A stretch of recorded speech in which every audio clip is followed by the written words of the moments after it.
Hello, everybody, and welcome to the Bonsai PopCast. This is episode 2. It is 5:08 p.m. on the East Coast on August 5th, 2020. I am your host, Mike Pixley. And I am your other host, Tyler Barron. That's Tyler right there, and welcome to the second episode. Dude, first episode did pretty good. I was really excited about that. Yeah, it was really cool to see, I don't remember what the site was, but to see us on Trending for animation and film, I think it was. It was animation and manga. Animation and manga, that's even better. But yeah, that was surprising to say the least. And yeah, it was crazy. So it was pod something. I've heard of the website before. But yeah, we were number 8 on that, and then on iTunes we were at number 22, and we haven't even done an announcement on the actual YouTube channel. And for whatever reason, the community post that I put out on YouTube flopped. It's because you put the video in it, right? Yeah, that's why. But it's weird. Like, why would it? It's every a link time, to dude. YouTube's own site. Every single time we have done a community post where we link in the community post to a video, that community post gets like 20 likes versus 1,000. Yeah, it's super duper fucking strange. YouTube, it makes no sense. YouTube's really dumb. Yep. And you just it's like gosh, you know, when I was a kid I always wanted to be an actor. You know, I mean, I wanted to be a lot of things, but right. I really wanted to be an actor. I used to be in school plays, like all sorts of stuff. I wanted to be an astronaut. Dude. And I realized I can't do math. Yeah, that's funny. I actually just put in the script about growing up and realizing you're not going to be an astronaut. Oh, really? Yeah, so that's funny. I know the part that you're putting that in. I can imagine where that's going, yeah.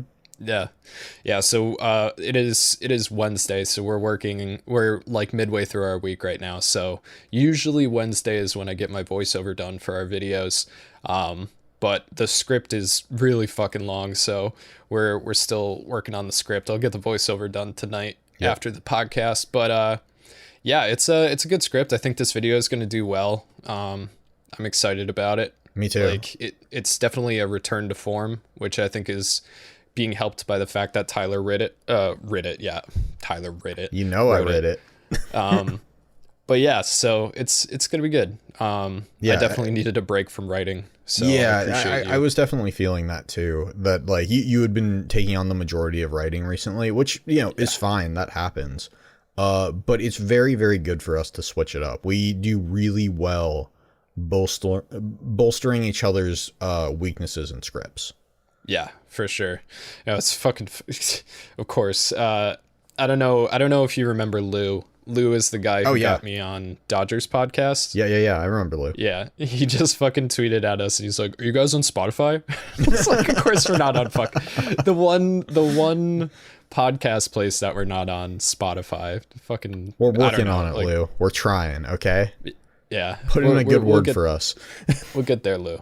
But Lou's a good guy. If you guys haven't listened to the Manga Pod before, it's a podcast that Dodger does with Lou and other people and guests. And I was on it last year when we did Dr. Stone, and I haven't been invited back. Womp, womp, womp. And I don't know if it's because I talked about boobies too much, but it could be, man. I guess know your audience. Me. I don't know. Yeah. But so Tyler, how has your anime week been, Tyler? What anime week, dude? I mean, my anime week basically starts on Wednesdays right now. I think anybody who's been, keeping up with the newest season knows that there just isn't a ton that's interesting to watch. Okay. So I like kind of wait for ReZero to come around on Wednesday. That's true. Yeah. And today's Wednesday, and I've been up since 5 working on the script, so I haven't had a chance to watch the episode yet.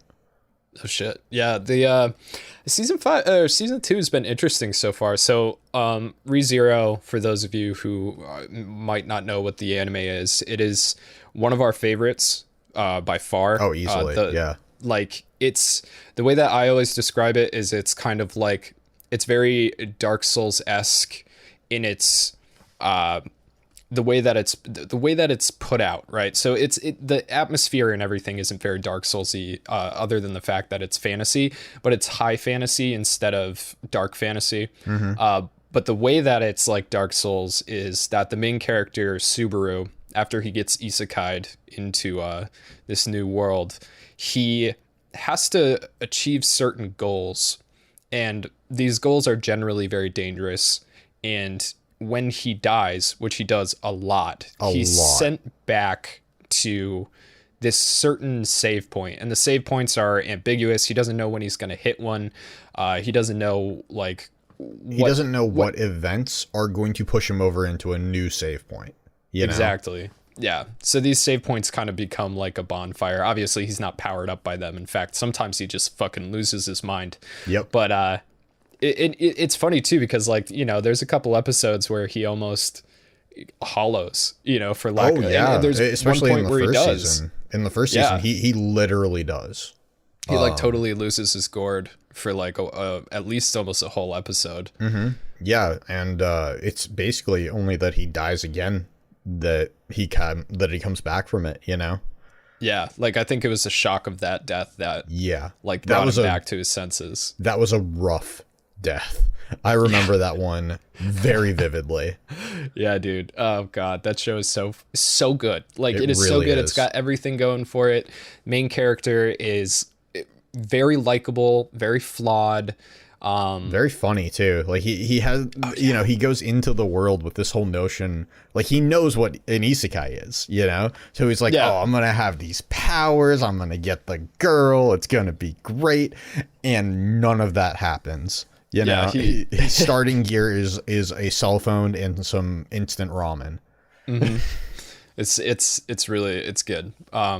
But season 2, like, so I've read the light novel up to where the translation is at this point, right? There's fan translators out there, so shout out to those guys. The Witch Cult translators are amazing. Translation Chicken was like on the ball with that shit for a long time, and it's like, I mean, their work is astounding actually. Now that season 2 is coming out, they did a really good job. Like better than I thought they were doing, and the fact that they were able to translate Garfield's complete and utter bullshit way of speaking is fascinating. That's great, man. But season 2 has started very different than season 1 did. Oh yeah. I mean, the first episode was tragic. I knew it was coming. I was so hyped. I was so hyped for everybody to find out. Like, oh, it was so sad. It was right so around the bend. It was so upsetting, man. I don't know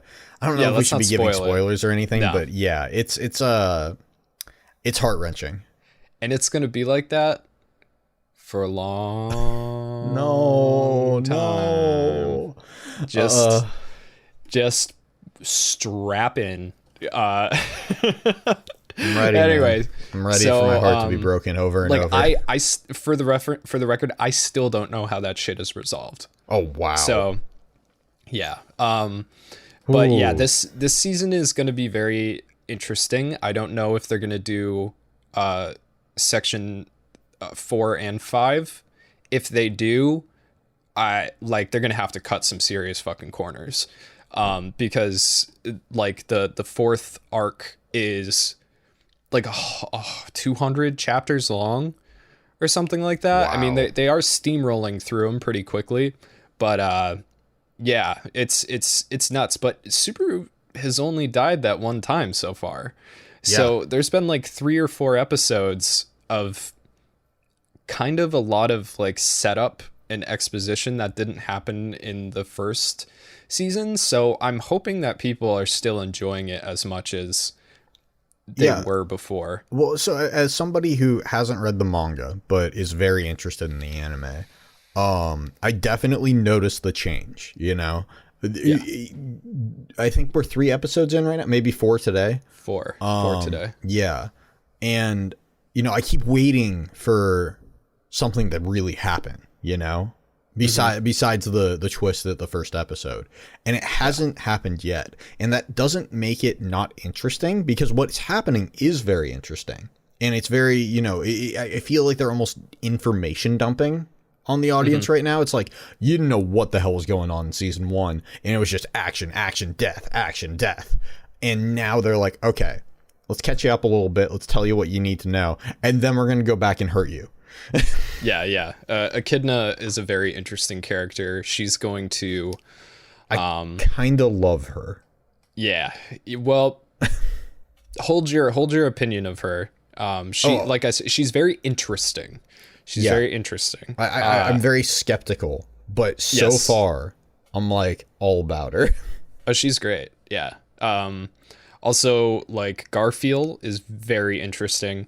And don't worry, like, if there's people out there that are, you know, kind of like watching this so far and being like, I mean, I don't know what the episode that came out today is going to be like, but Subaru will start dying soon, and a lot, like more than he ever has, and it's fucked. Like, I just keep waiting. So excited. Like, I keep waiting for... I basically want what happens in video games to happen to him, where he gets a save point where, like, he's right about to die. You know what I mean?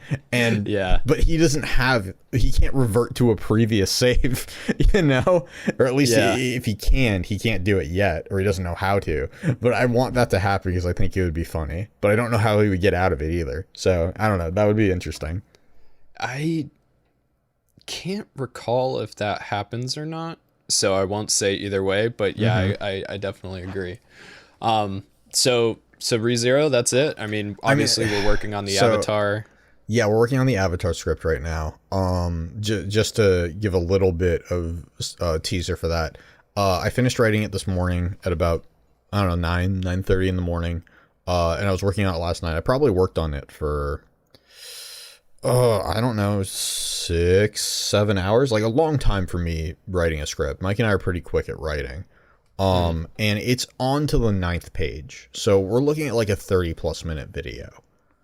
I had a lot to say about Avatar. Yeah, and I'm combing through it now with a fine tooth pick, and just like adding in things that I've been able to digest over, like, God, I don't remember when that show launched, but, you know, I've been watching like 2005, I think. Since 2005 then, you know, so I've had a long time to think about it. Tyler did a really good job coming out of it. I'm very excited about that too, because I'm coming in having watched it for the first time a week ago. Right. And then we have you, who is essentially an Avatar veteran, you know? Old school. So you're part of the old Avatar guard, so to speak. So we have two very contrasting points of view coming into one script, and I think that's really gonna cover everything that we want to cover. Yeah, it's good because you were able to like grasp a lot of stuff. I was really enjoying reading your part about Toph, because I love Toph. I see where you're coming from with that, but you missed a couple things. And I think once you watch The Legend of Korra, you'll understand some of Toph's, some of the other like metaphors that were built into her character. Because that's the other thing, is that I kind of only have half the story right now, you know? Yeah. I mean, have you started watching Legend of Korra at all? No, it comes out on Netflix in 10 days. So I'm just waiting for it to come out on Netflix. Oh, that's awesome. Very cool. I was like, I don't want to get the free trial to whatever on Amazon so that I can watch it all in a week. Like, I'm just going to... I looked it up. It's longer. I looked it up and it's coming... Yeah, I think it's 4 seasons. But I looked it out and it's coming out, you know, midway through the month. So I figured I'll just wait and watch it then.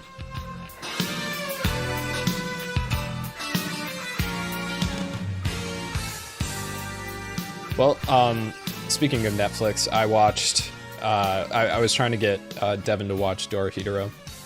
So good. Devin is legally blind, so she really likes like dubs? Obviously watching things in subs, but it's hard for her, even with her glasses, to be able to see the subtitles from the couch. So she tends to watch things in dubbed. And this, I mean, this can go into a much larger conversation, but we were watching Dorohedoro dubbed, and it is fucking trash, dude. Oh my God. I'm surprised. I'm pretty sure. Did I watch it? I want to say I watched it dubbed. Dude, the dub takes away so much characterization from everybody, and it switches like very important words around that are just so Dorohedoro. I was introduced to it through Netflix. I watched the first season. I realized that the show wasn't super popular on Netflix. I'm wondering if it's because the dub is shit, but It could be, man. so I went and I read the whole series by Q Hayashida. And if you haven't, like, if you're looking for a manga to read, if you enjoy seinen manga, if you enjoy hyperviolence and like absolute fucking absurdity, like plot that is going to bend your mind all the way back around on itself, Dorohedoro is easily in my top 5 manga of all time. Like, I've read all of One Piece, and it's done and started back in like the 1970s, right?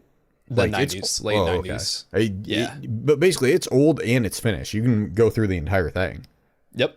It wrapped up in 2018. She worked on it for a long time. It was spanned across multiple magazines, like, over the time, because I remember manga, it was spanned across. If you watched our video on, I think it was like across 3 or 4 different magazines. Yeah, 3 or 4. But it's amazing. And, you know, so I really love this series. And one of the best things about it is the characters are very comical and whimsical. And it's also a very dark, like, utterly fucked up setting. And which is always like, awesome.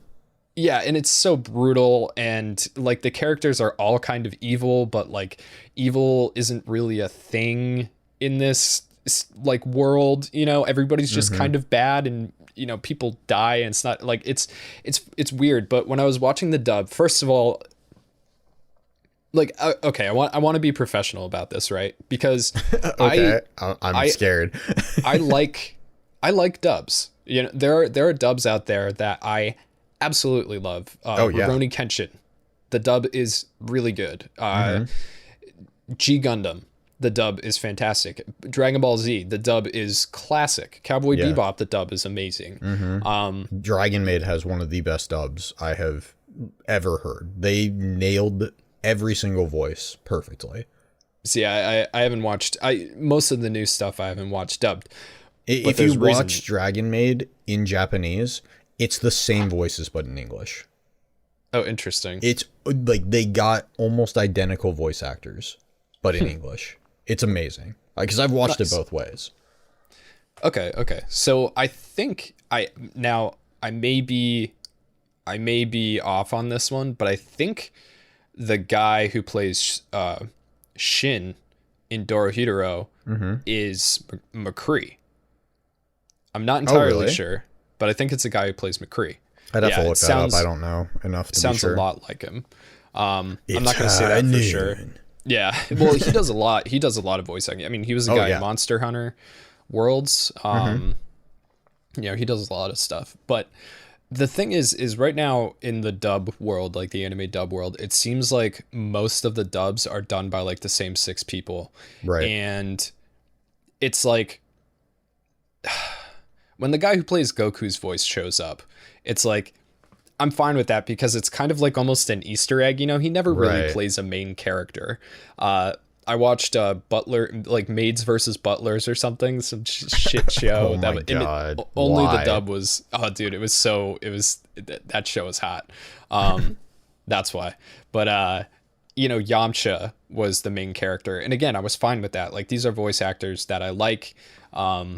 And they're you know, they have talent, and obviously the guy who plays Vegeta, like his voice, he can do so much with that voice. Yeah, he really can. But then you got fucking Meliodas, right? Dude, Meliodas is the same guy that plays Kirito. That's the same guy that plays like 1,000 other things. He's in the Dorohedoro dub, dude. He plays I can't remember his name off the top. I know of my exactly head. who you're talking about. Yes. It's the guy with the red mask, right, with the nose. Yeah, it's almost Tengu looking. Yeah. And it's like the second I hear that voice, I'm just like, oh my God, like, again, I want to keep it professional. I don't know if it's this dude's fault, but it's like, man, you're playing a new character every time. You're a voice actor. Like, create a voice for this character. You know what I mean? It's like sure, there's actors out there that play more or less the same character in every movie. You know what I mean? Like Steven Seagal plays Steven Seagal most of the time. Right. Vin Diesel is never not going to be Vin Diesel in a movie, you know? Exactly. Yeah. Like there are definitely type actors, you know, the dude who plays Chet Chelios always plays Chet. You ever seen the movie like Spun or something like that? No, like, I haven't. He's the bald guy. I think he plays Hitman. I don't fucking know. Anyway, like, yeah, he's Chet Chelios. He's like that badass actor who talks like this. Chet Chelios. Okay. He shoots guns. Sure. Anyway, so, but it's like the with anime, you're always going to be playing a different character. You know, especially when you're the Meliodas guy who tends to play like the smaller characters. And it's just like, it's the same fucking voice, dude, and it's Meliodas. Like, I can't fucking take, I don't know. I have just not enjoyed a dub in a really long time. It bums me out, you know. It's like, I don't know what it is. I don't know if it's the directors. I don't know if it's the fact that some of these people have been in so many anime that it's just like, you know, they're a shoo-in and they can do whatever they want now. I think that's kind of part of it, you know. Yeah. I sort of think it's almost like a guild type deal, you know. It's like once you're in and they like you, you're in, you know, because there's only so many companies that do the dubs. Right. So if they like working with you, they're just going to keep hiring you. So it's a great gig if you can get in. Yeah. But it's not easy to get in. Yeah, it's so frustrating. And it was like, so the main issue with Dorohedoro is that the characters are funny. They're sarcastic. They're very like blasé about some of the insane stuff that they do, you know, like going in and butchering a house full of people. And in the English dub, it's like, they tried to make the characters edgy, like edgier than they should be. Like I'm talking like Blade edgy, you know, like mid-90s Blade edgy. Yeah, and they tried to Shadow the Hedgehog it a little bit, huh? Yeah, a lot of it. And it's like, it's just not. I think the only actor in it that I liked was the girl who played Noi. I kind of felt like she was perfect for that character. Actually, I remember liking her, yeah. Yeah, she did funny really well. But you know, they made Nikaido sound like a little girl, and it's like Nikaido's kind of thick, you know, like she's tall, she's more than kind of, like yeah. Like, you know, it was very strange and surreal and lacked a lot of the humor that was in the Japanese. So it just drove me up a wall. I even like tweeted about it. I think a lot of people who watch anime religiously just know that 9 times out of 10 the sub is going to be better, you know. There's rare exceptions. I think Dragon Maid is an excellent exception. Death Note is another like really good exception. The Death Note dub is great. Even the take a chip and eat it line. Exactly. Like you know, and again, you know, Cowboy Bebop is another one. But there's always going to be exceptions. And that doesn't make it a rule. We haven't figured it out yet. I don't know why. Yeah, and fucking with the script is something that I'm okay with people doing. Again, like I think we mentioned High School DxD last week. Oh, that's the perfect dub, dude. That's the perfect dub. Yeah, like that's the dub that every dub should be put up against. Right. Yeah, exactly. Because it's like they do go off script, but they go off script in a way that doesn't take away, but adds. You know, exactly. Like English is a different experience than Japanese. When you watch, like part of the reason, and there is a lot of people out there that don't like watching in subbed. They either don't like the sound of the Japanese language, they don't like reading while they're watching TV, they think it takes away from the experience. It's a learned skill, you know. That's the type of thing that once you've done it enough, it's just auto, you know. Yeah, I watch everything with subtitles now, even if it's in English. Yeah. Well, I mean, like part of the problem with that, or part of the reason for that, is that now that dynamic audio is so common, it's like if you have a sound system, like you have to turn it down because the bass boom is going to be so huge, and then the dialogue is going to be so quiet. It's just not, you have to put subtitles on sometimes. Also at night, like after 10 p.m., our TV is up against the wall where I think kids are sleeping on the other side, so we try not to be complete assholes about it. Yeah. Oh, dude, you're better than my neighbor. My fucking neighbor has his bass woofer up against like the wall where my couch is in the living room, and that fucking guy, like, I don't know what he's been watching for the last year and a half, but it's like the same beat every day. It's like boom, ba, boom, boom, boom, boom, ba, boom, boom, boom. And it's just like so dude, sounds like he's doing like a tribal sacrifice or something, like an Aztec ritual. It literally sometimes will shake the picture frames that we have on the wall. And like I mean, I'm just such a pussy. Like I'll never go over there and like fucking be like, bruh, you know, dude. I get it, man. If it wasn't for COVID, like basically making it so that I haven't seen anybody in forever, like most of the time when I could see people, I was like, nah, you know, like I hope that they keep the ability to just get your food left at your door once COVID is over, so I don't have to interact with a driver. Yeah, that's fair. I mean, like I want that. I want that to stay because it's amazing. I like just going to a grocery store and like putting on my headphones. You know, that's what I always do that. Yeah, I will never unless I'm going with my girlfriend. So like I'm talking to her, I will literally not go into a store unless I'm wearing headphones. That's fair. Yeah, because it's like it's distracting. I don't know, idle chit chat. But yeah, so. Obviously, you know, I found Dorohedoro's dub to be kind of crap. I've been focusing on the upcoming Avatar script. We did watch Urotsukidoji Legend of the Overfiend 2. Legend of the Demon Womb. Legend of the Demon Womb, dude. Yeah, that was our viewing party last Saturday. We had a Saturday night viewing party in the Patreon Discord. Yeah. And oh man, that was rated R. Yeah. Oh no, that. I mean, there was. I'm pretty sure. So, Legend of the Overfiend caused so many controversies when it came out in the first place. You know, it was edited in different ways all over the place. There's many countries where it just didn't come out. So, again, if you haven't seen our video on the original Legend of the Overfiend, I definitely recommend checking that out on YouTube. It's a good time. It doesn't take itself too seriously or seriously at all. Yeah. There's a lot of really funny innuendo. Yeah, I mean, like it blurs the line between anime and hentai to the point where you don't really know which one it is. You could it could be argued either way, you know? Yeah, easily. And I mean, like there's just scenes in that movie that you have to witness. Like, I mean, the they'll put hair on your chest. Yeah, there's this one point where like this dude like breaks through a window and like licks jizz off this other guy's face. Like, there's another point where like the Overfiend is finally born, and he like comes alive and like fucks this nurse to death and then turns into a giant penis that sprouts all these other penises, dude, and they're all shooting fucking lasers and stuff, dude. It is like that movie is out of control. Like that is the shit I like. It was an incredible experience, and we watched it through like twice because we did a video on it, and God, the amount of dick imagery in that so film. Many penises. So many penises. There is a scene that probably has 50 plus penises in it. Yeah, it's awesome.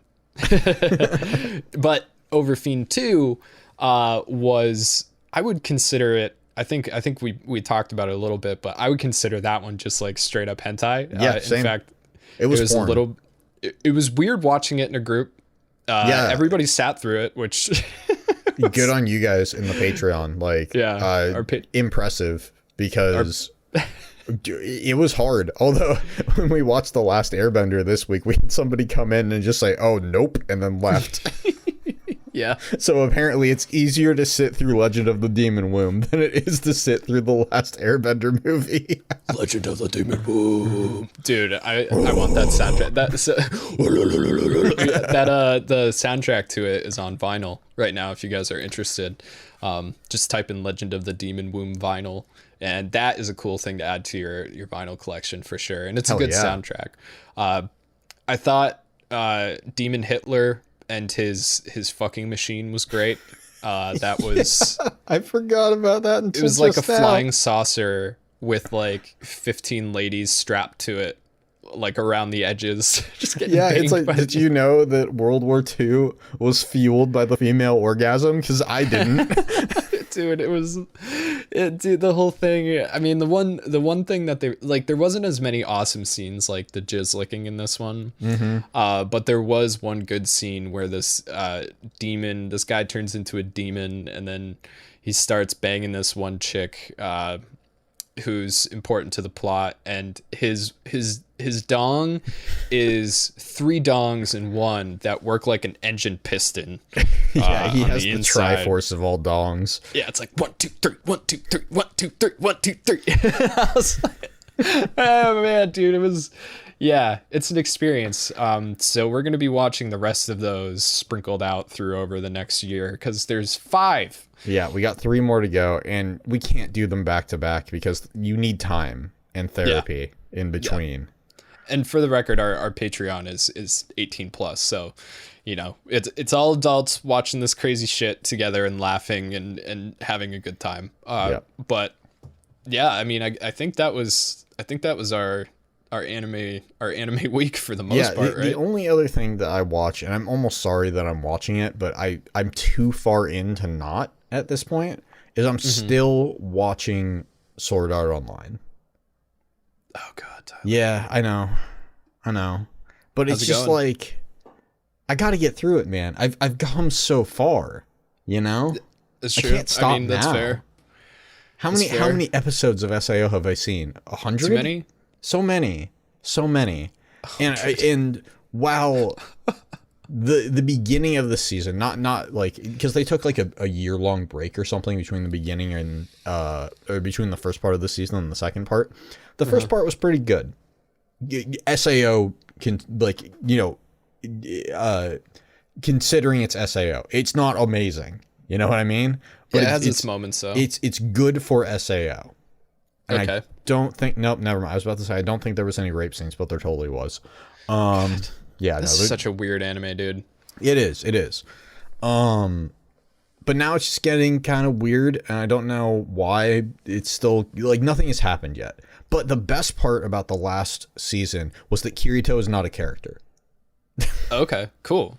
He is, like without getting super into the plot, although I did, when I was doing an editing stream for the patrons, I described the entire plot of the newest season, and they were like, you should have just made that a video.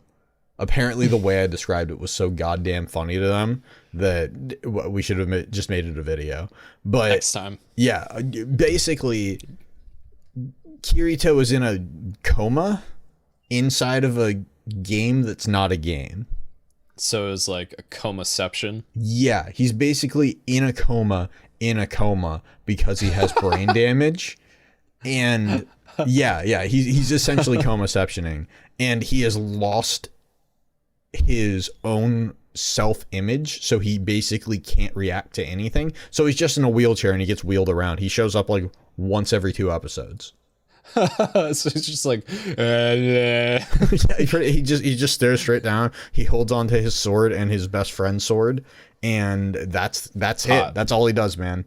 So the fact that they were like, you know what, maybe Kirito's a little overpowered. Maybe we should just say, hey, fuck this guy. Yeah, we should just make him literally not a character. I like that. I'm enjoying that part. Wow, that is sounds like some SAO bullshit there. Oh, it is the biggest of SAO bullshit, dude. It's all SAO bullshit, and it's ridiculous. Nice. And it's not good, but I'm too far to stop. I'm like, Saturday comes around, and I'm like, all right, it's like 7 a.m. Let's get this over with. Yeah. speaking of things that are not good, we talked about this a little bit, but I had started watching Monster Girl Doctor, or whatever it's called. Yep. And we mentioned this in the Super Saiyan 3 podcast, but it kind of broke me. Like I like shows like that. This is like the first show. This is the first show I can think of that had something in it that you were not okay with. Yeah, it grossed me out, dude. Like, and we were just talking about triple dongs and licking jizz off people's faces. Like, this show just fucking grossed me out. So if you haven't watched the show, basically what the idea of it is that there was a civil war between humans and monster people, and the civil war is now over, and the humans and the monsters are trying to coexist. And this one guy has become a doctor that specializes in monster medicine, so he treats monster people. The first episode is very typical for an anime like that. He's going big titty centaur. He's examining her, and she's like, sensei, blah. Right? And and it's a little arrow, it's a little sexy, you get your monster girls and stuff. How do they wear their underwear? I don't know. That's what the show's all about, right? So then what the show's all about? I don't know. That's what you make you give things your own meaning, Sure. So the second episode is about this little mermaid girl. And, I'm sure the show would say that she's 18, but she ain't. So I don't know. Honestly, I don't know. The Lamia keeps, screaming about how young she is, but, so she's a singer, but there's something wrong with her throat. So the doctor takes a look in her throat, and, she's got some swelling in the back, and then he notices that her gills aren't closed on land. Did we talk about this on the first podcast? No. We talked about this on the Super Saiyan 3 podcast. Okay. But I was like, didn't we talk about this on a podcast? Yeah. So her gills are supposed to be closed, and they're not. They close so she can breathe through her lungs while she's on air. Right. As gills work for things that have gills. Yeah. So, gills and lungs, I guess. Yeah. Most fish are just like, but, so he decide, he's like, all right, this might feel a little weird, but I got to check in your gills. So he takes his middle finger and his fucking index finger and slides it up into the gills and proceeds to finger bang her gills. And it's just it looks like he's putting it in between two kind of like two steaks, and it's just making this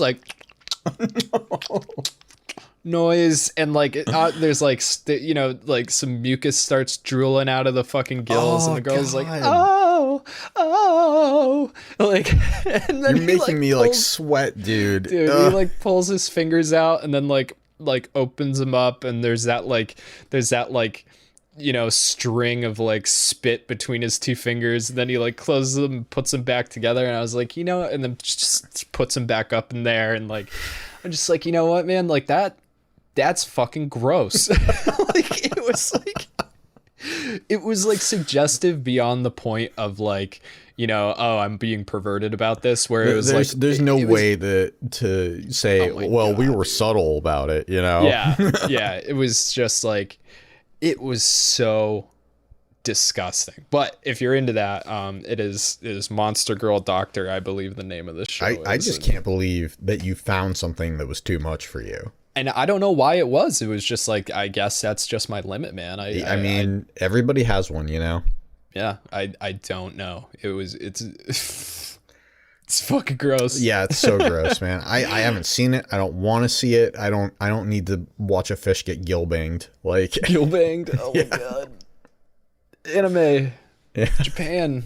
Only in Japan, man. Where are your limits, and how did you come up with this?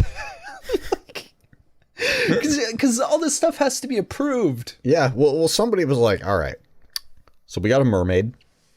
What can we do to a mermaid that hasn't been done yet? Finger bang harakiris.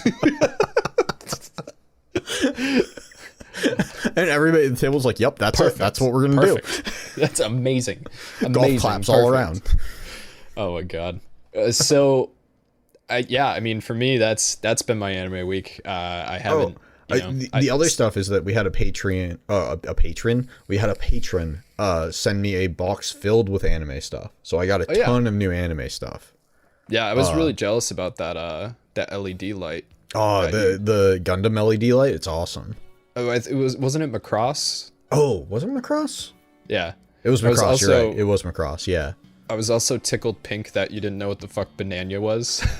Well, like, so I've seen it, but I've never taken the time to, like, research it. It's a cat and a banana. Yeah, it is. Banana has its own show, dude. I believe it. You should check it out. It's good. I don't know if I want to. I mean, listen, like, there was a show about a hamster, you know? Anything is possible at this point.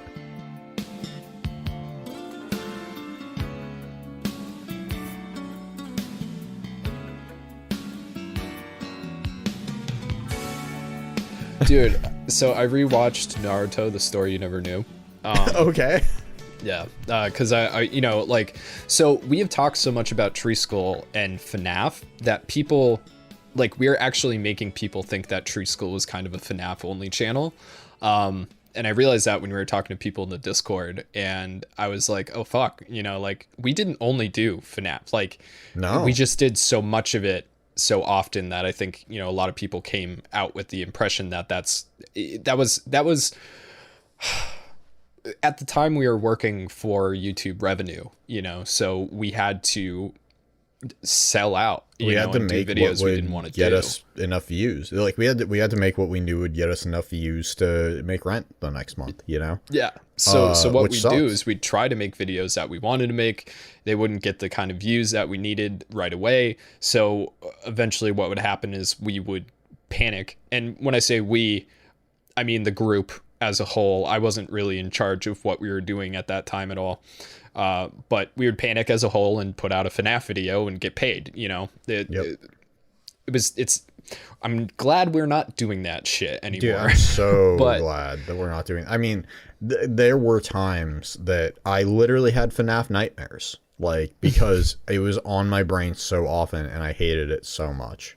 Yeah, it was not good times. But in between there, like, we put out a lot of stuff that I'm really proud of and that still holds up to this day. And you know, I put out a good number of anime videos on that channel, and so did Tyler as well. And one of them was Naruto, The Story You Never Knew.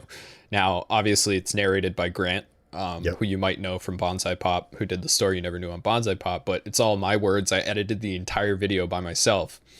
And you know, so I was trying to show the people in the Patreon who didn't know about Tree School beforehand, which is kind of cool. You know, it's cool that we're really getting to the point where, like, people just see us as our own entity. Like, I'm really happy about that. Same. But I was like, yeah, you know, we did like anime stuff and it was pretty funny. And I forgot that I don't remember what I was talking about in the video. I was talking about, like, the loss of something, like loss, you know, in general, like loss of pets. And when I said loss of pets, I know you haven't watched through Naruto yet, but there's this like butt no jutsu thing. I don't remember the exact name of it, but basically it's Kakashi sensei does this thing where he basically shoves his fingers up your ass as a punishment, right? And Naruto is like doing this to his teacher who's like laying flat in the ground. And right when I said loss of pets, I put fucking Hamtaro on his fingers and shoved Hamtaro up his teacher's ass. Which is funny in a couple ways, right? Because obviously... Yeah, it's funny in a couple ways, maybe. Because you got the butt no jutsu, and then you got a Hamtaro reference. And then, you know, we're talking about something serious, and we're making it funny. But then you also have the fact that there's those people that put gerbils in their ass for sexual pleasure. Yeah, like so it works South on a Park lot of levels. A whole thing about it. Yeah, I was like, that was a pretty fucking awesome edit. No, we don't edit like that anymore because nobody cares. I do sometimes. Like, nobody catches that shit, generally. You got to watch that video 3 times before you catch something that fast. But I was really proud of Past Mike in that moment. It was That's good. great, man. It's fun sometimes to go back and look at the old videos that really made us laugh and that we had a good time with. Yeah, it's nice. Like there really are some good ones. Oh yeah, I mean, there's some very funny videos on Treesicle. Yeah. So have you been playing any video games, or I'm still working my way through Horizon Zero Dawn. how you liking it? It's pretty good, man. You know, the main thing that I don't like about it is that from literally the first minute I knew what the plot was. Okay. And like maybe there's going to be a twist, but so far it's exactly what I've been expecting. But the gameplay's great. I played it so long ago. I remember there. I don't know. There might be there might be. Yeah, there's a twist. I think there's a pretty big twist. If I recall, I might be totally wrong. Like I said, it's been a really long time. Like I liked the game. I've gotten to the point now where you know that something happened to like the old one society. Yeah. And that it's called Project Zero Dawn, but you don't know what Project Zero Dawn is yet. Okay. Yeah, I believe that's the twist. I would, if there's going to be a twist, it has to be that, you know? Yeah. But how are you liking the open world elements? And I remember the quests being pretty good. Yeah. I really think they did an excellent job in the gameplay in general. You know, there's like 50 different types of arrows that all do different things. And you know, there's like 50 different parts of each monster that you can hit with the 50 different arrows that do different things to make it easier to kill them, you know? Yeah. So it has some complicated play in the fighting, and I like that, you know? I like that I have to think about what the fuck I'm doing, as opposed to just being like, I'm gonna shoot it with arrows and then it will die, you know? So that's I remember really the nice. crafting system being pretty solid too. Yeah, the crafting system is pretty solid. Also, like the other weapons that you have, like I have a weapon called the rope caster that I can tie machines down with. That's really cool. You have like this crazy slingshot that you can like shock people with or freeze people with. Like it's a lot of fun, man. I'm thoroughly enjoying it. I'm not gonna go through and like 100% it. Like I'm not that interested in all the quests, but some of the ones that I am interested in, like I'll like stray away from the mission completely to finish. Nice. But yeah, it's been a good time so far. And then I got during the PS4 summer sale, I got oh my god, what's it called? The Death Stranding. Yeah, I got Death Stranding because it was 40% off, and I've been wanting to play it for a while. The only reason that I haven't played it already is just because I didn't have my PS4 for 9 months because I loaned it to a friend. And I got it back, and then Ghost of Tsushima came out, and I was like, well, that was good timing. I am so excited to get your opinion on Death Stranding because, like, while we like a lot of the same video games, but we also don't. You know, like I loved Red Dead Redemption 2. You fucking hated it. I tried, dude. I tried so hard to like Red Dead 2. I gave that game 10 hours. Yeah. I mean, that's a good amount of time to give a game because I loved Red Dead 1.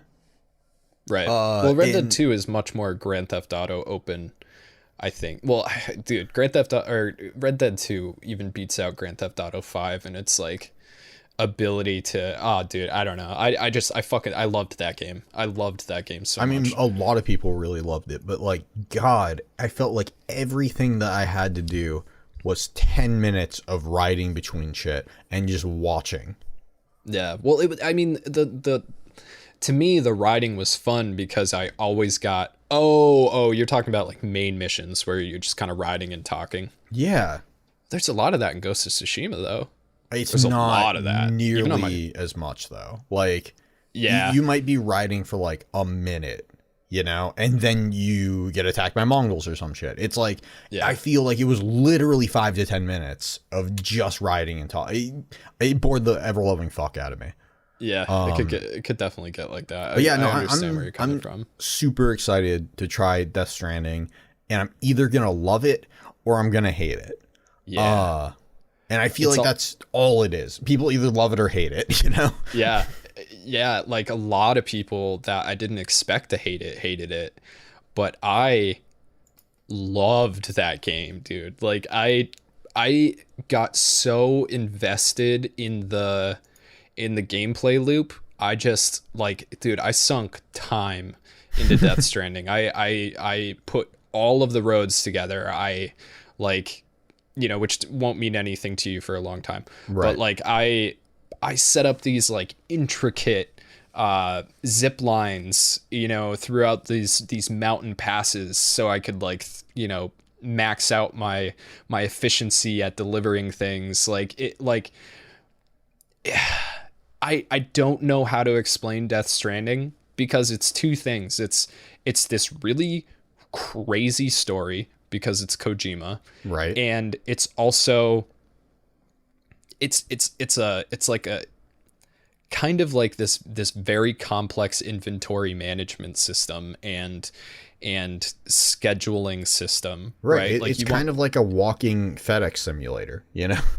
a little bit, yeah, but it's like this purpose behind it too, that you are, and I think especially now that we are living in this COVID timeline, it's ideas of this connectivity that Norman Reedus is bringing back to the world. In Monster, sponsored by Monster. Yeah, yes, dude. Oh my god, you're gonna have so much fun with that shit if you like it. I mean, when you first start playing it, like, make sure you have like 3 or 4 hours set aside. I'm gonna give it time, you know. Yeah, well, I mean, just to get through the beginning. No, I hear you, but I'm gonna give it time, you know. I know enough to be like, I'm gonna give this game like a solid 10 plus hours before I make a full decision on it. Yeah, and dude, it's like, really though, it's like these people that are living in these secluded shelters, these bunkers, that need help from the outside, but you know, they have families or they're working on things that are really important, and they just can't risk going outside. Right. You know, so they need to stay inside, and then you have these couriers that are working to bring things place to place and risking the rain and the I can't remember what they're called, but the ghost like things that come out, and it's like, it's just, I mean, there will be points in the game where you will question the reality that you exist in, because again, the story is so convoluted, but it also comes together. Like in the end, you do understand. As long as you paid attention, you understand what's going on. It's just like, Death Stranding is an experience, I think, and like I feel like I'm sucking Kojima's dick right now, and don't get me wrong, like, Kojima, I love you, you've made amazing games. You're definitely somebody needs to hold your hand next time and be like, no, Kojima, maybe not, you know. Like, maybe not. He needs to get the treatment that George Lucas never did. Yes, exactly. He, you know, and like, Death Stranding is definitely better than the Star Wars prequels. Oh, sure. But so is fucking Peppa Pig. So that's not saying much. But yeah, dude, Death Stranding is. I think everybody should try it. Yeah, I'm excited for you for sure. So we had a massive Nintendo dump of, like, people are calling it the Gigadump, right? So somebody hacked into Nintendo or something somewhere and found a massive amount of information, old prototypes. Yeah, I was gonna say, it's all on past stuff, right? Like, it's nothing new. Yeah, so like one of the things that I saw first was some Yoshi's Island beta footage, right? So it's you know, it's got some enemies from Super Mario World in it and some sound effects from Super Mario World and all that stuff. Like, that's really cool. You know, people are still diving through it. Like, it's too much to really like go. Yeah, I remember people going like insane because Luigi was actually in Super Mario 64. Yes. So one of our buddies, Brad Swanky Box, like he makes his living on the nostalgia of the early the early 3D games. Really, Yeah. I think that's fair to say. It is. It totally is. You know, and especially Super Mario 64. That's his primary game. Yeah, that and Zelda. Yeah.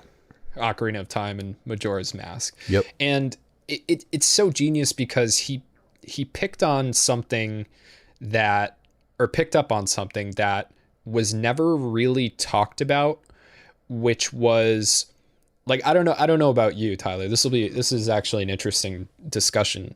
I was raised on the Super Nintendo, more or less, you know, like I was born either the day or like 2 days before the Super Nintendo came out, and my dad got it basically right away.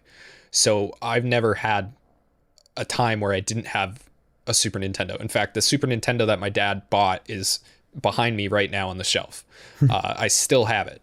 So I was very used to like Donkey Kong and Mario and these, you know, I didn't have Star Fox. I didn't have these games that were early into 3D, where you could go up and down and left and right and all this stuff. And then at my uncle's and aunt's houses, they had NESs still. And at my grandparents' house, they had a fucking Atari 2600, you know? So I didn't get a PlayStation when it came out, which was the first kind of foray into that like 3D type gaming. I didn't have, you know, a Sega. Like I wasn't a Sega kid. My friends had Segas, but they didn't have the 32X or the Sega CD. You know, they had a Sega Genesis. Right. So my first experience with a 3D game was Super Mario 64. And it blew my fucking mind. And when I say that, it's not like you're at like normal, like, oh my God, this is so crazy. Like in the way that Halo blew my mind, where you could shoot the needler and the needle would bounce off of things and then track the enemy and then stick into the enemy and then pop. And there would be like a blood splat. Like that was fucking revolutionary. You know, being able to shoot a TV off of a table, like things with physics were crazy. But Mario 64, the act of just controlling Mario with an analog stick was revolutionary to the point where I didn't understand how to do it. I intuitively was waving my arms around trying to get Mario to turn. You know, I didn't understand how to make it work. Like we got it very early. So with that came this sense of wonder and excitement about everything in those games, at least for me.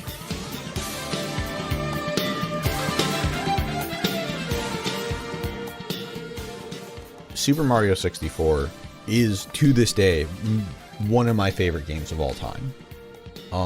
You know, you streamed it, right? Oh, I've streamed it multiple times, and I know where every single star is, and I can 100% that game in like 4 or 5 hours. Yeah. Like I'm good at that game because I've played it so much, and I know how to do things that like I know how to get stars in ways that you're not supposed to. You know, like I know how to do things that you're not supposed to be able to do in that game. That's how much I've played it. Right. And I remember, you know, because my parents are not gamers. They've never been gamers, you know.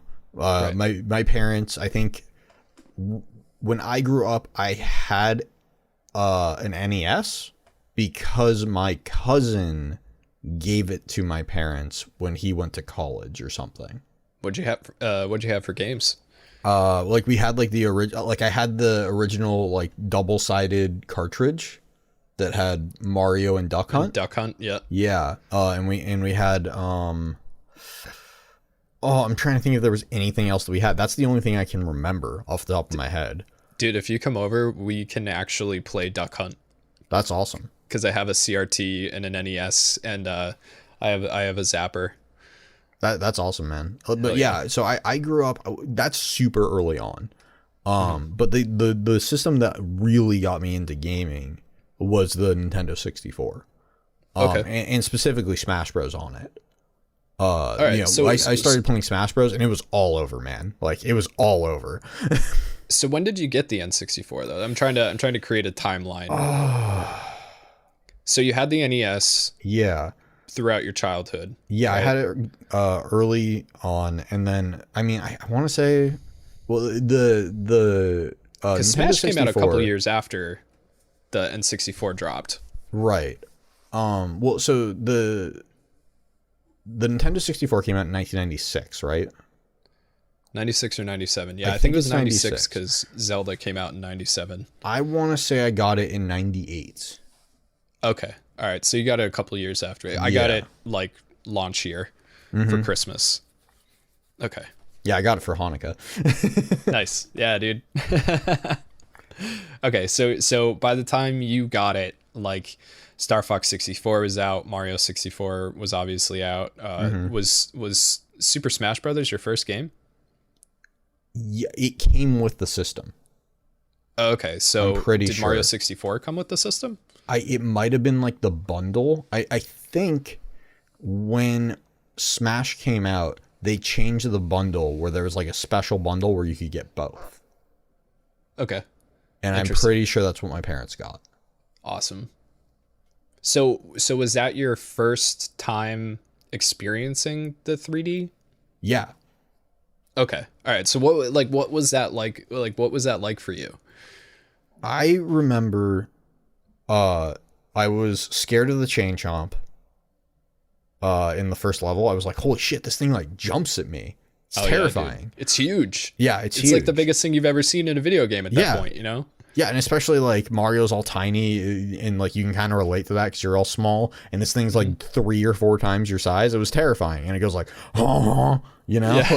Like even sneaking past it. Like, dude, that was such a wild experience. Like, just being really afraid in video games at that time. I remember Ocarina of Time scared the absolute shit out of me when I was a kid. I didn't like the Force Temple at all.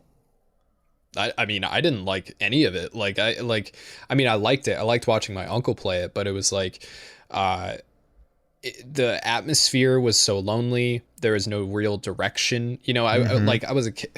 I don't understand people who are like, yeah, I'll be Zelda, you know, Link to the Past when I was 5. Like, I beat Ocarina of Time when I was like 6. It's like, how the fuck did you do that? Yeah, like, you're telling me like your reading comprehension level was high enough for you to read a sign, understand that it was pointing you into a direction, then go in that direction and then find the secret hidey hole. Especially with Ocarina where the signs did not have any direction at all. Like it was just a sign. It didn't tell you where to go. Like there wasn't like an arrow pointing you where to go, you know?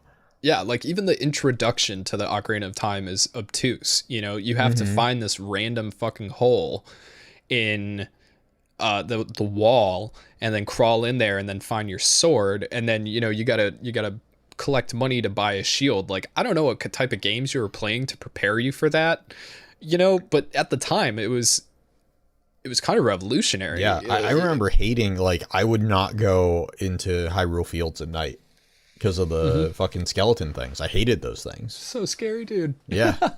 They're the worst. Yeah. God. I remember like Mario 64. I loved the first level because on the second, after you got the second star, beating Koopa the Quick, you could go and find that smaller Koopa and you could ride around in the shell. And that thing was like all I needed. Dude, it was the simple pleasures. Like my cousin Maya, who just joined the Patreon, when she was a kid, she played Zelda the Ocarina of Time all the time. And when I say kid, I mean like 4 years old. But she wanted to ride the horse. So that's what she did. She rode the fucking horse around and around and around. And, you know, it was those simple pleasures. And with Mario 64 and those early 3D games, it was because the world itself was such a new experience. The imagination was unlimited as to what could be around any corner. You never knew what was coming, so you never knew what the limits of the game were. It seemed like there was no limits. It seemed like you could get past these unstoppable objects. It seemed like you could, like, where was Luigi? Luigi's always in Mario, you know, right? Like, it was a big deal. Yeah. And now, like, so there's this conspiracy theory, right? That there's this statue in the fountain, right? Where you end up finding conspiracy. Yeah, yeah. Where you find the Boo House, right? Mm-hmm. And on the statue it says something that looks a lot like L is real. Yep. 2040 something, I don't know. And that obviously, like, once it was put out onto the internet, created this conspiracy about Luigi was supposed to either be playable in the game or he was supposed to be findable, whatever. Mm-hmm. And, you know, at this point, it being 2020, like, everything has been dug through in that game and they never found anything for Luigi, right? Right. And, you know, you also got to remember that back then the internet obviously existed, but, you know, it wasn't the same, man. You know, going on to like Game Facts to try to find Tony Hawk cheats and shit, like and the trolls, the early internet trolls that would like post cheats like, okay, so you gotta go to this level, you gotta wait 5 minutes in this exact spot, you gotta walk 3 feet to, like 3 steps forward, 3 steps back, 3 steps to the right, 3 steps back, 3 steps forward, turn around, go over here, grab this item, drop the item, and, you know, then you turn into Superman. Mm-hmm. It's like bullshit. Yeah, it's all crap, but it's like, it's so many instructions that you can mess up that, like, you're like, oh, I just didn't do it right, I gotta go do it again. Like, exactly. And then they post some like early photoshopped picture of like what you're supposed to look like in the game, dude. Oh my god, I can't tell you how much of my life I wasted doing shit like that when I was like 10. But yeah, like so there wasn't this infinite amalgamation of information on video games back then. Everything was kind of left up to speculation. And, you know, this L is real thing was a conspiracy that's been going on for over 20 years. Yeah. You know, 24 years. So now that this dump happened and they actually went into the early beta files of this game, they were able to find that, like, yeah, like Luigi was originally planned for Super Mario 64. Yeah, which is, I mean, that has never been confirmed before, ever. Yeah. You know? So in fact, L is fucking real, bro. L is actually real. And it's cool. Like that is cool shit, and I'm very, very down for it. Yeah, I'm excited to see what else comes out over time, you know, because like we're in the early stages of people finding stuff, you know, and I know like they found some I think they found like some Mario enemies in like Zelda games and stuff like that, you know, simple stuff that Nintendo was like, we're not going to use this here. You know what, it might work over here. Like Nintendo's very they've done that so many times throughout history, like not surprising, you know. Well, they're also very secretive about everything that they do. Right. Nintendo in particular is one of those Japanese companies that is very old school in the way that they're doing things. And one of our friends, Arlo, I watch his videos a lot. He puts out really good content. He's found himself in this spot where he's kind of like the go-to Nintendo guy now. Yeah. Which good for him. Like, yeah, that's a great spot to be in, you know? Yeah. It's a very good spot to be in. And I was raised on Nintendo consoles.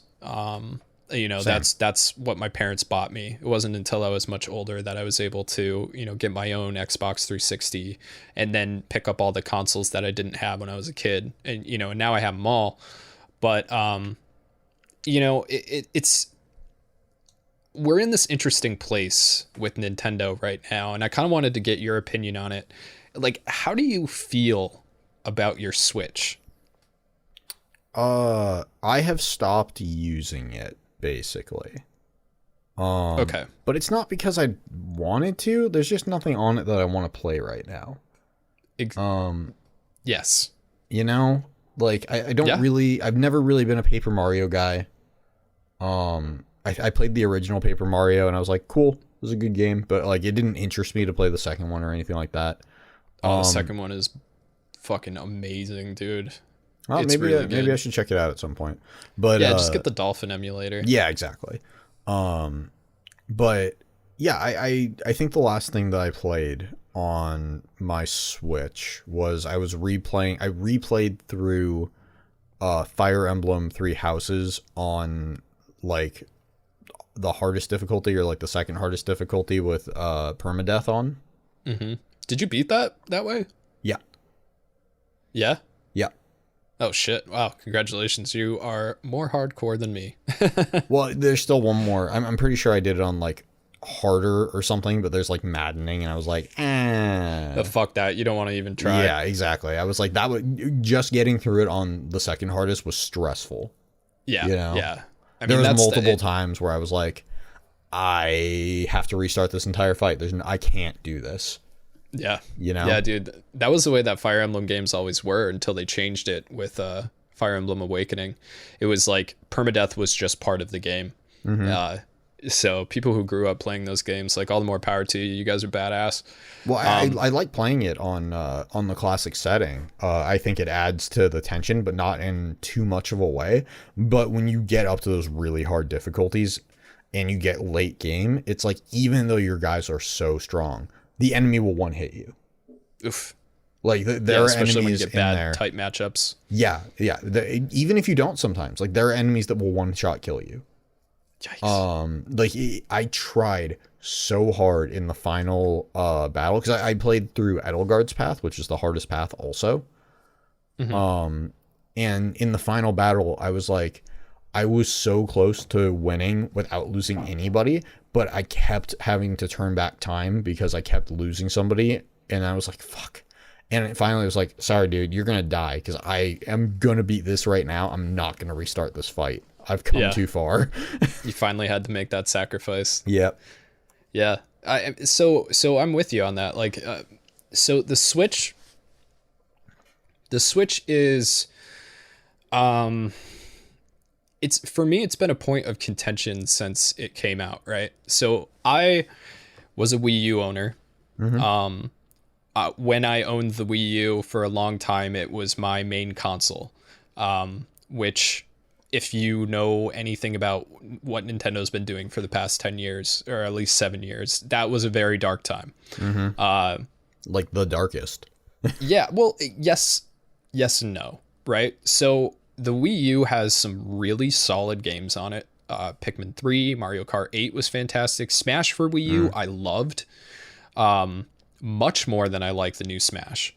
Oh, really? Interesting. Yeah, I never got the handle of the new Smash. And I will always be like, I played so much Melee back in the day and through college, and then I played so much Project M when it came out that no other Smash ever feels right to me anymore. Yeah, and like, they really did change it up for the Switch. I like the Switch version a lot. It's just I don't feel as powerful and in control as I did on the Wii U. Same, man.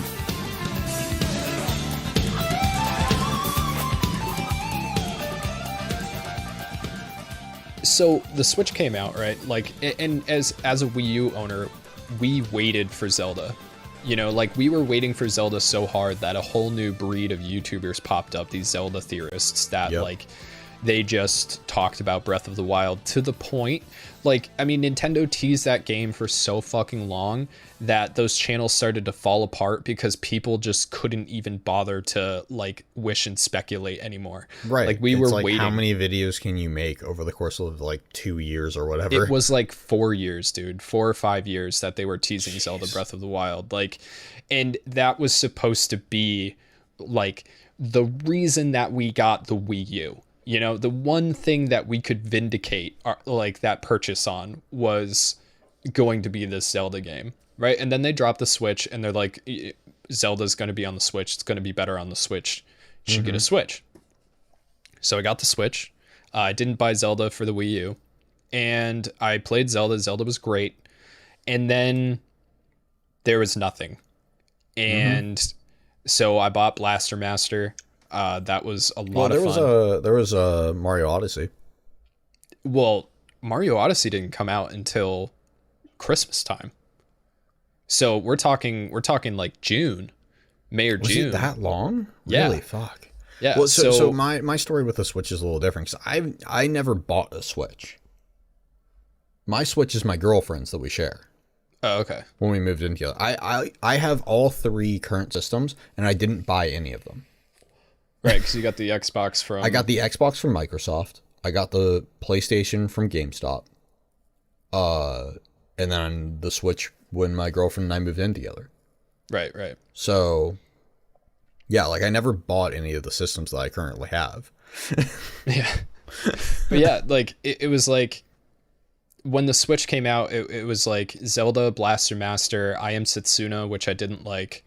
And then we had to wait. So we waited. We got Super Mario Kart 8 Deluxe, which is Super Mario Kart 8. Right. Which I already had. But I did buy for the Switch.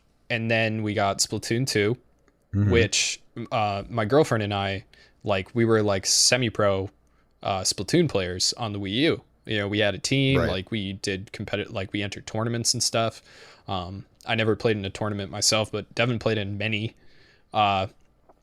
And like Splatoon 1 was amazing. Splatoon 2, not that good. Like, I'm going to be honest, and it got broken really early. And there are people who are just so obsessed with Splatoon that, you know, once we were S plus players on the Wii U, you know, once we got back to that level on the Switch, it was like there are people that I know that put in, it is 16 times 364. It was 5,824 hours in a year. Yeah, that's definitely less than 16,000, but still a shitload. That is a fucking ridiculous amount of time. So I have not put that much time into any game ever.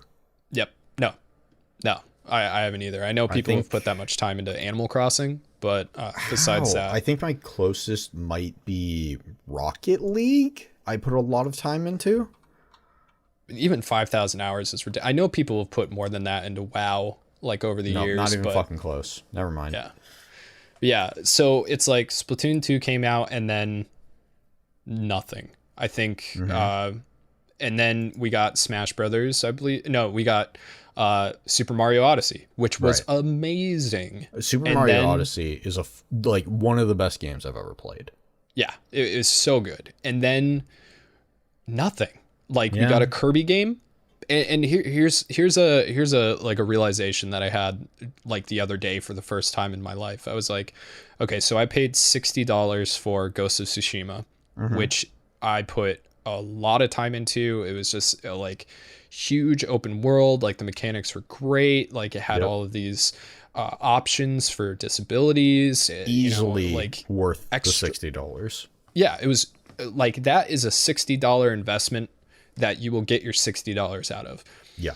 Kirby is not worth $60. Like, yeah, man, and this is my problem with Nintendo is that, you know, they really only put out certain games and certain franchises that are worthwhile. Yeah. You know, their Zeldas are worthwhile. Their Marios are worthwhile. Like the Mario 3D series, because the Mario, I mean, okay, the Super Mario series is pretty good too, especially if you're playing with friends. Yeah, but even still, it's like the we're same talking damn thing every single time with additions, you know? And I say this as a guy who loves platformers, you know? Like some of my favorite games are Hollow Knight and in the Ori franchise. Right, but I mean those are Metroidvanias though. Yeah, fair. But like I really like platformers in general, you know? Yeah. And I like Metroidvania stuff too. But it's just Nintendo has always had this problem, you know? Yeah. Well, and I don't know what to do about it. I mean, there's nothing anybody can do about it. But so in between Kirby and whatever the next game they put out, which I think was like ARMS, which I'm sorry, I really did not like ARMS. Never played it. They dropped a bunch of games that were on the Wii U, right? So I already had those games, and I didn't need to buy Tropical Freeze again because I already beat it on the Wii U.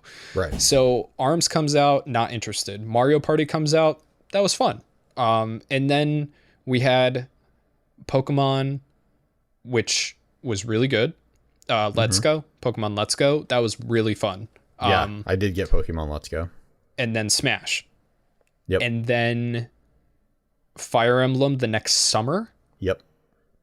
And then Pokemon, which Pokemon was good, but it wasn't great. And since Pokemon, we got the Link's Awakening, which was a lot of fun. The next thing is really Paper Mario, which I mean people are really liking. You know, I've seen people are really liking it. It still doesn't interest me.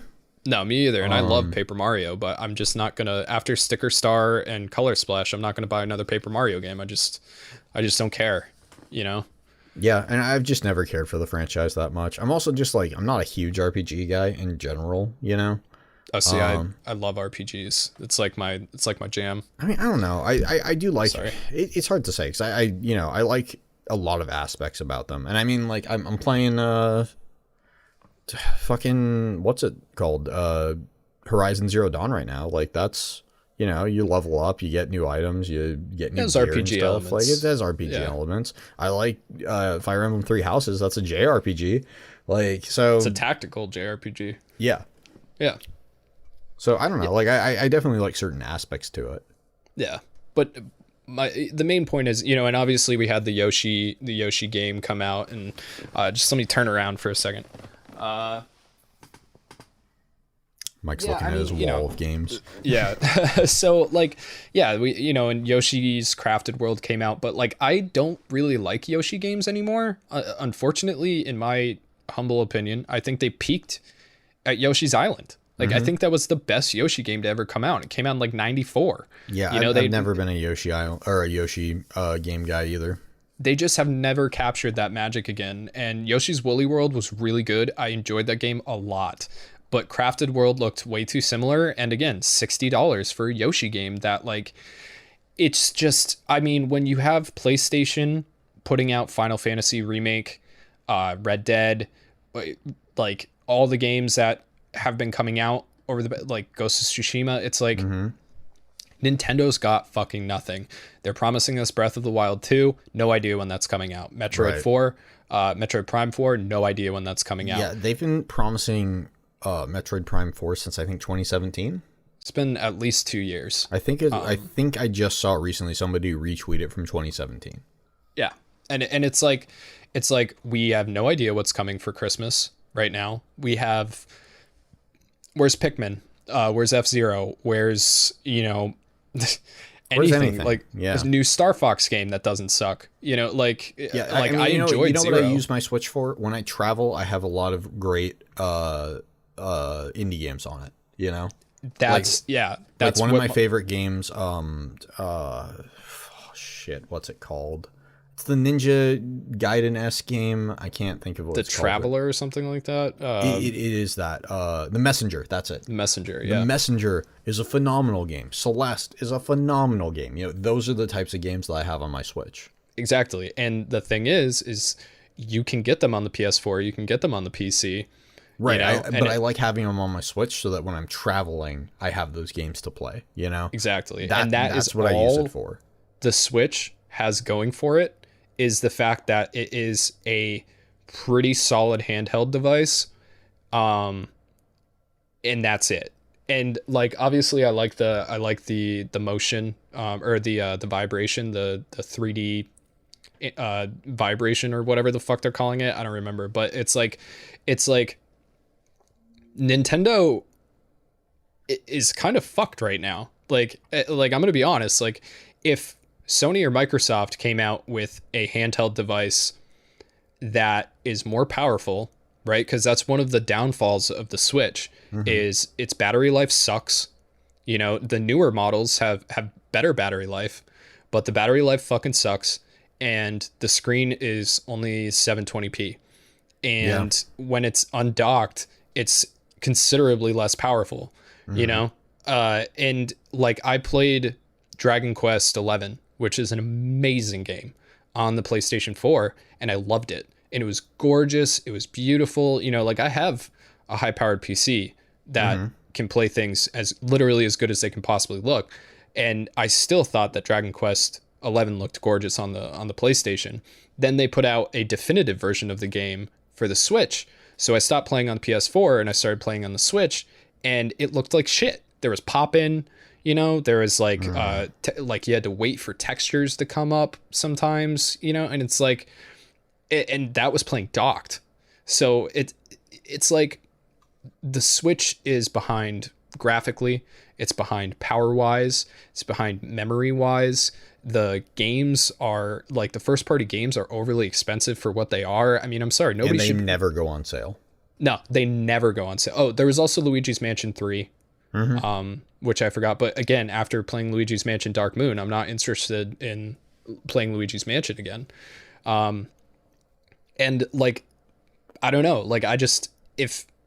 If another competitor put out a handheld that can do exactly what the Switch does and also play games better, then Nintendo's fucked, because they are not coming out with enough games to make the Switch a good enough purchase on its own. And like Animal Crossing, while I love Animal Crossing, it's fun.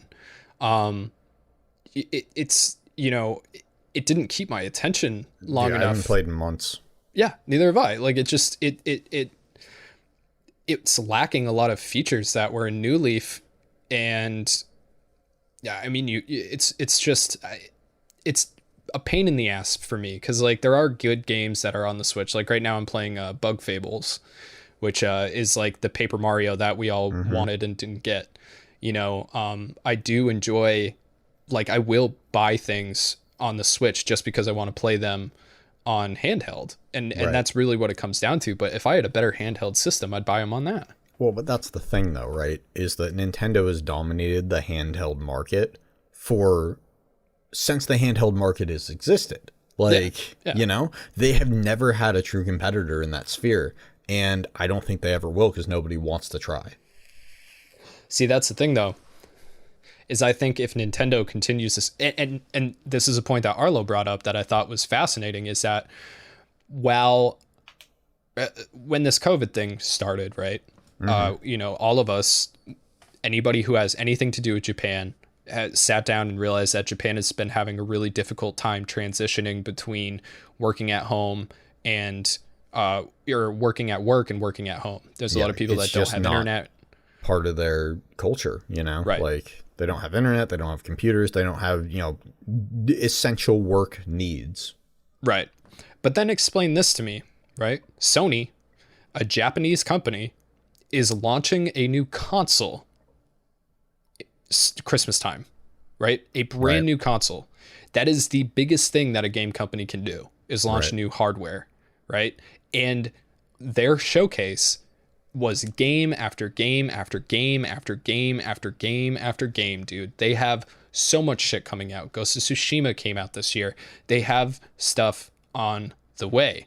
Xbox has shit on the way. I mean, they're bringing back fucking Fable, dude. Like, yep, they are. You know, like, here are these companies that are getting third-party games from Japan. They're getting, you know, their own hardware from Japan. They're still managing to do this. What is Nintendo doing?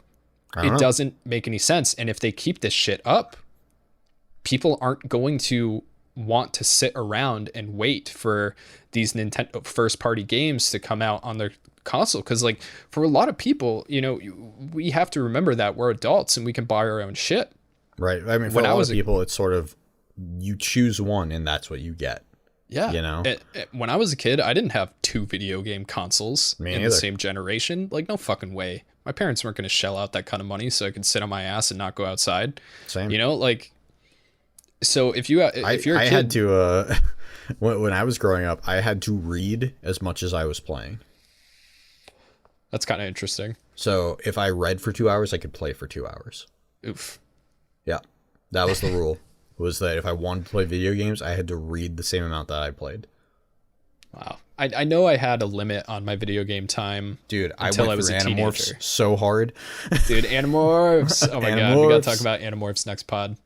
I read every Animorphs book when I was a kid. Such a good series. I read a lot. I don't know if I read all of them, but I read a lot of them.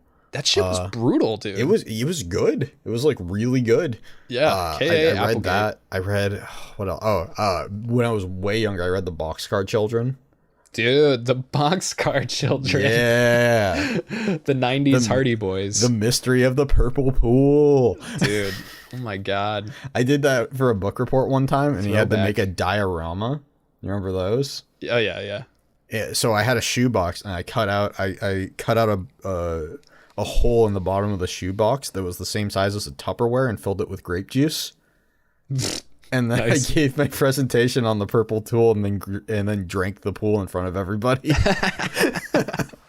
That's awesome. Yeah, dude. So it's like, I don't know, man. Like Nintendo, they've been bumming me out, and they're looking really fucking weak. Yeah, man. Honestly, like, the PS5 is, in my opinion, the only thing that's worthwhile right now to look forward to. You know, Xbox has not interested me in years. Mm-hmm. You know, when I was in college, I loved Xbox. Oh, but Halo Infinite, dude. I don't give it. It looks bad. It's free, which is cool, but it looks bad. And also, Halo essentially stopped for me after Reach. Okay, that's fair. I played 4. 4 was decent, but 3 was the epitome of it, and 3 was where I got into it, by the way. So, like, I played 1. I never played 2. 3 I got kind of into in college, and it like right before Reach came out, because people were getting hyped for Reach, so we started playing 3 a lot. I played stupid amounts of Reach. Like, yeah, we played a lot of Reach. I played, like, I got good enough to play on the MLG server for Reach. Nice. You know, like, I was playing in everyone, and like, I would watch streams of MLG players. Like, I was super into Halo in college. And then Halo 4 came out, and I was like, this is still fun, but it's not the same. It was good though. I got rid of Bloom, I'm pretty sure, which made it, or you could use the BR again, which made it way better. And then I was like, I don't give a fuck about Halo 5 or whatever it's called. I feel like a lot of people didn't. Yeah. Well, you know, it wasn't, it was made by 343 Industries now, and it didn't have the same feel, and the story was done, you know, like they were just continuing it to continue it. And it's just, it needed innovation, and it never got it, you know? Yeah. I mean, and that's the thing, is like that is what Nintendo has done so well with their third party or with their first party Mario 3D games, is that every single Mario 3D game is a new Mario game. And what I mean by that is that it is going to be entirely different from the one before it, and have something that is completely new and fun to play with. Yeah, but look at how long we fucking waited for Odyssey, no, dude. I understand. Like, that's ridiculous. Don't get me wrong. I get it. There's like fucking 1 or 2 per console. Per decade. Yeah.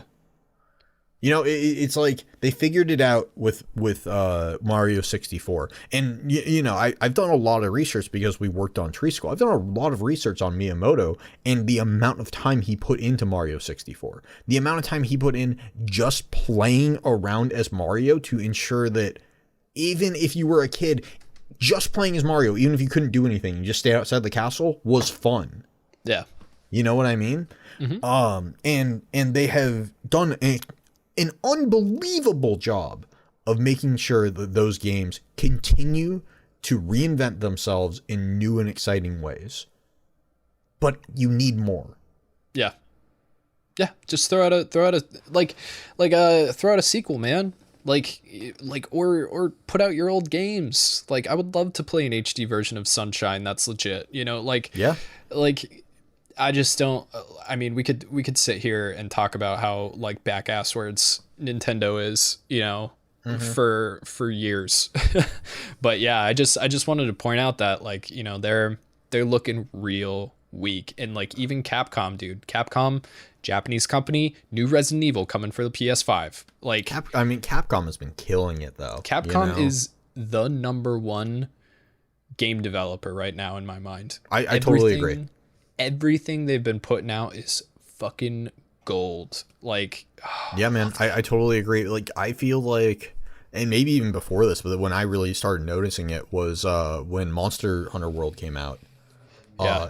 It seemed like that was almost like, to me at least, that was the defining moment where it's like everything from this game on that Capcom releases is fire. Yeah.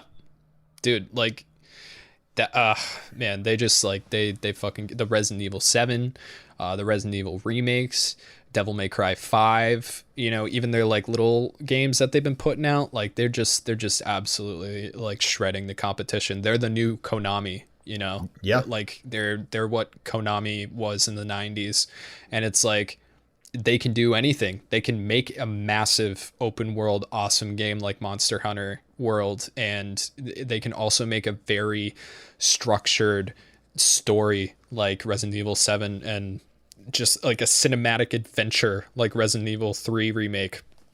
It's just... God. I mean, they've got it figured out right now, you know? Yeah. They just do.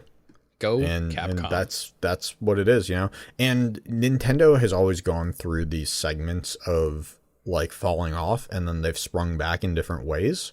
But if they don't do that soon, you know, it's going to be rough. Yeah, and I just, you know, what's their excuse? Especially right now with everybody working at home. I have no reason to use my Switch right now. Yeah. You know what I mean? Like, I haven't used my Switch since COVID started because I'm at home. Why would I need... I'm not going anywhere. And the only time I use it is when I go somewhere. Yeah. Or when a new game comes out. Right. Which, I mean, again, like, they just released Paper Mario, but I don't care. Yeah.